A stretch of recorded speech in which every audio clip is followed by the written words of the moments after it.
রাঙামাটির ঝুলন্ত সেতুতে প্রকৃতির রূপ দেখতে দেখতে হঠাৎ আষাঢ়ের ঝুম বৃষ্টি হুড়ুহুড়ি করে দিকবিদিক ছুটছেন পর্যটকরা। কয়েকজন সৌভাগ্যক্রমে আশ্রয় নিতে পারেন ছোট শেডের নিচে, বাকিদের ভিজে হতে হয় নাজেহাল। বিশেষ করে নারী ও শিশুদের নাজুক অবস্থা সৃষ্টি হয়।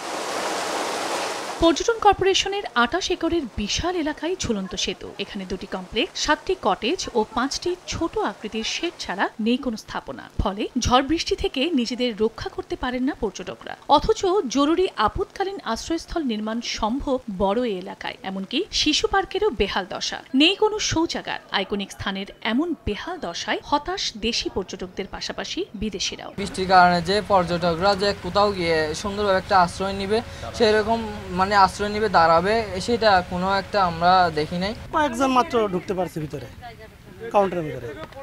এছাড়া তো ঢোকার জায়গা নেই, অনেকে ভিজছে বাইরে। বৃষ্টি পড়তেছে, এখন কোথাও দাঁড়ানোর ক্যাশ স্পট নাই। আমরা বৃষ্টির ভিতরে উপরে উঠলাম।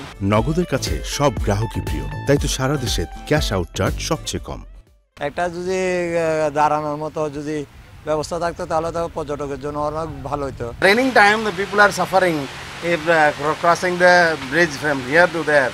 If anything shadows available, maybe by the tourism development in from Bangladesh. সমস্যা সমাধানে দায়সারা জবাব কর্তৃপক্ষের। আমাদের পরিকল্পনা আছে, আশা রাখি আগামীতে আমরা এই ধরনের শেড করার আমাদের প্ল্যান আছে। রাঙামাটি শহরের পাশে ১৯৮০ সালে আনুষ্ঠানিক যাত্রা শুরু করে পর্যটন কর্পোরেশনের এ শাখা।